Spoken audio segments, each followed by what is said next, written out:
The week that was July 14th to 20th, 2024. Welcome to USA Weekly News Plus. This is Barkin Lajess. This week we find ourselves at a crossroads on a number of fronts here in the US, facing challenges both new and eerily familiar. From the halls of power in Washington to the parched landscapes of the Southwest, we're diving into the top news stories that shape the national conversation. Stay with us as we try to make sense of these turbulent times, together. The 2024 election may still be months away, but the political maneuvering is already reaching a fever pitch. This week, President Biden found himself facing increasing pressure from within his own party to consider stepping down. These calls, while still largely on the fringes, are fueled by growing anxieties about the president's age and stamina as he seeks a second term. At 81, President Biden is already the oldest person to ever serve as president, and whispers about his ability to withstand the grueling demands of the campaign trail have only grown louder. Adding fuel to the fire are concerns about the president's health, amplified by a recent stumble on the steps of Air Force One that was caught on camera and quickly went viral. While the White House maintains that the president is healthy and fully capable of fulfilling his duties, the whispers haven't died down. This speculation has thrown the Democratic Party into a state of uncertainty, with no clear front-runner waiting in the wings should the president decide not to run.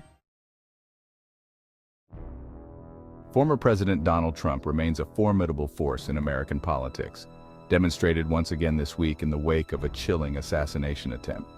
Just days after a man armed with a handgun was apprehended near a campaign rally in Iowa, the former president addressed a crowd of supporters, seemingly undeterred by the close call. In a fiery speech, Mr. Trump railed against the Biden administration, pledging to make America safe again and restore law and order.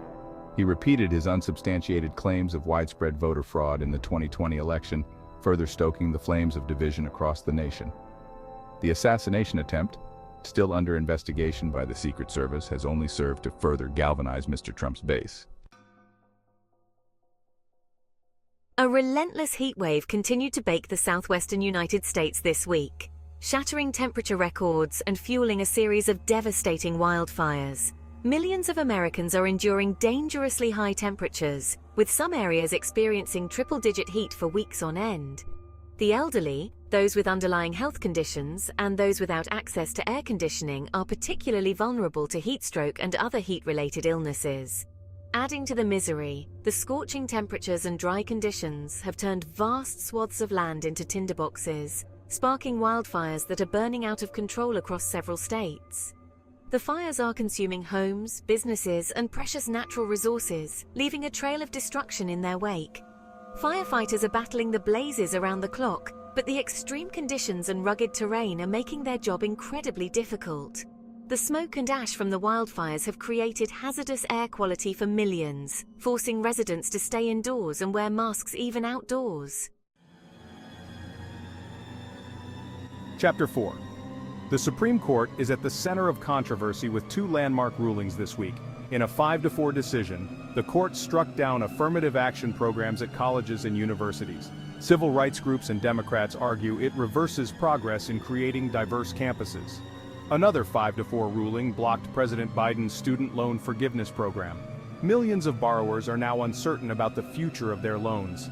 These rulings follow last year's decision to overturn Roe v. Wade, solidifying the court's conservative majority.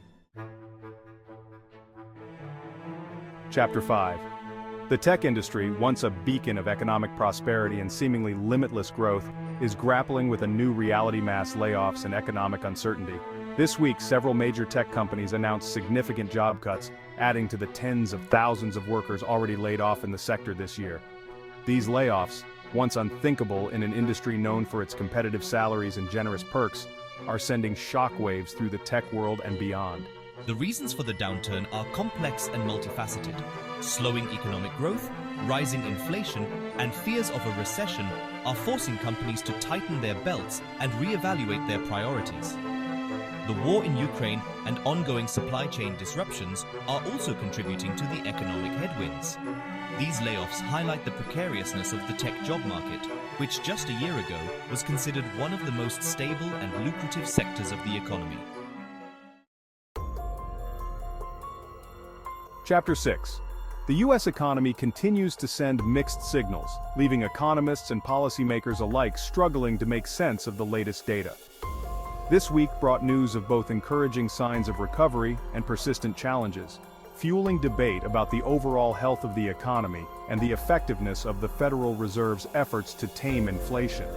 On the positive side, the Labor Department reported that the economy added more jobs than expected in June, a sign that the labor market remains strong despite rising interest rates and economic uncertainty. Unemployment remained near historic lows, suggesting that businesses are still hiring and that the economy is not yet in a recession. However, this positive news was tempered by other indicators that pointed to continued inflationary pressures. The Consumer Price Index, a key measure of inflation, rose more than expected in June, driven by higher prices for food, energy, and housing. A wave of gun violence across the country this week has once again reignited the debate over gun control and public safety in America. From mass shootings in crowded public spaces to daily acts of gun violence on city streets, the issue continues to plague communities large and small, leaving a trail of grief, trauma, and unanswered questions in its wake. In Chicago, a 4th of July parade turned into a scene of chaos and bloodshed when a gunman opened fire on the crowd, killing 7 people and injuring dozens more. The shooting sent shockwaves through the nation, serving as a grim reminder of the epidemic of gun violence that continues to plague the country.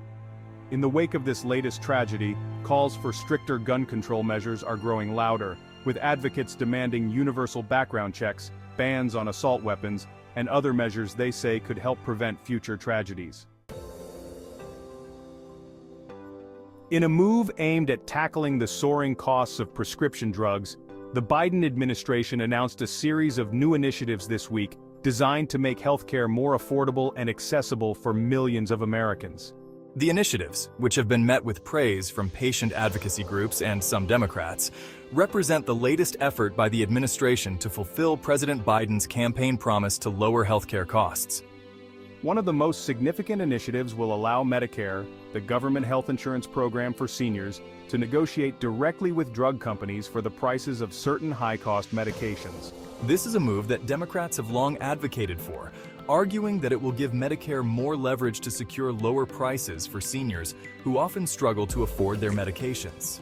The administration also announced plans to cap out-of-pocket costs for insulin, a life-saving medication for people with diabetes, at $35 per month for Medicare beneficiaries. As the planet continues to warm and the impacts of climate change become increasingly evident, the Biden administration is facing mounting pressure to take bold action to address the crisis. This week, the administration unveiled a series of new environmental regulations and policies aimed at curbing greenhouse gas emissions and transitioning the country towards a clean energy future. One of the most significant announcements came from the Environmental Protection Agency, which proposed stricter regulations for power plants, the nation's second-largest source of greenhouse gas emissions. The proposed rules would require power plants to significantly reduce their carbon emissions over the coming decades, a move that is expected to face legal challenges from the fossil fuel industry. The administration also announced new initiatives to promote electric vehicles, energy efficiency, and renewable energy sources like solar and wind power. From blockbuster movie premieres to headline-grabbing celebrity news, it was a week filled with glitz, glamour, and plenty of drama in the world of entertainment. The highly anticipated sequel to the record-breaking superhero film Avengers Endgame finally hit theaters this week, smashing box office records and sending fans into a frenzy. The film, which features a star-studded cast and groundbreaking special effects, has been praised by critics and audiences alike, cementing its status as one of the biggest cinematic events of the year. In music news, the Grammy-winning pop star Beyoncé announced a world tour, sending fans scrambling for tickets and sending social media into overdrive. The tour, which will kick off next summer, is expected to be one of the hottest tickets in town, with fans eager to see the global icon perform her chart-topping hits live. And that's a wrap on the news from July 14th to the 20th. We've covered a lot of ground this week, from the political battleground to the front lines of climate change. Thank you for joining us on this journey through the week's most compelling stories. In the meantime, stay informed, stay engaged, and let's continue the conversation.